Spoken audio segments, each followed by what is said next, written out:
मित्र चणा या पिकाला जे शेवटचा जो फेर आहे पाण्याचा, तो आपल्याला कधी दिला पाहिजे ते महत्त्वाचं आहे. जर आपण निर्णय चुकवला, तर आपलं नुकसान होऊ शकते. तर तुम्ही इथे समोर पाहू शकता, हा चणा आहे ह्या प्लॅटमध्ये.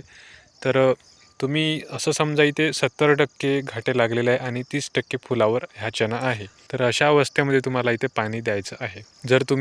तुमचा जर चणा पूर्ण 100% फुल अवस्थेत असेल, तर तिथे पाणी द्यायचं नाही आहे. कारण पाणी दिल्यानंतर तो जो पूर्ण जे फूल लागलेलं आहे ते पूर्णपणे गळून जाते आणि नुकसान तुमचं 100% तिथे होते.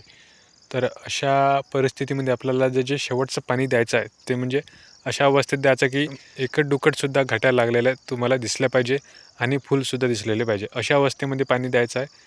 अशा जर प्रकारे जर योग्य नियोजन केलं तर 100% तुम्हाला तिथे जे उत्पन्न आहे ते भरपूर प्रमाणामध्ये होते. तर तुम्ही हा चणा पाहू शकता, हा आहे जॅकी. तर तुम्ही कंडिशनसुद्धा पाहू शकता या चण्याची कशी आहे. याचं जर योग्य नियोजन केलं तर चांगल्या प्रकारे तुम्हाला चणा पीक होते. तर तुम्ही बरोबर निरीक्षण करा इथे.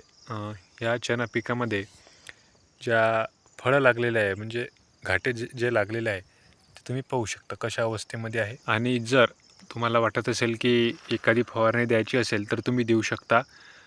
फुलाचं रूपांतर फळामध्ये होण्यासाठी जर तुम्हाला एक फवारणी द्यायची असेल तर तुम्ही त्यामध्ये 19-19-19 हे खत तुम्ही 100% वापरा. तुम्हाला निश्चितच फायदा होतो. प्लस त्यामध्ये कीटकनाशक तुम्ही वापरू शकता जर शेवटची फवारणी कीटकनाशकची द्यायची असेल तर. आणि जे पाण्याचं प्रमाण आहे ते किती द्यायचं तर ते म्हणजे 3 तास तुम्ही 100% द्या. 3 तासपेक्षा जास्त देऊ शकता, हरकत नाही, पण कमी देऊ नका. आता अशा अवस्थेमध्ये जर तुम्ही भरपूर दिलं तर निश्चितच तिथे फायदा होतो. हा जो शेवटचा फेर असतो पाण्याचा, हा खूप महत्त्वाचा असतो. तरी ते तुम्ही पाणी भरपूर दिलं तरी चालते, हरकत नाही. कमी देण्याचा प्रयत्न करायचा नाही, भरपूर द्यायचा.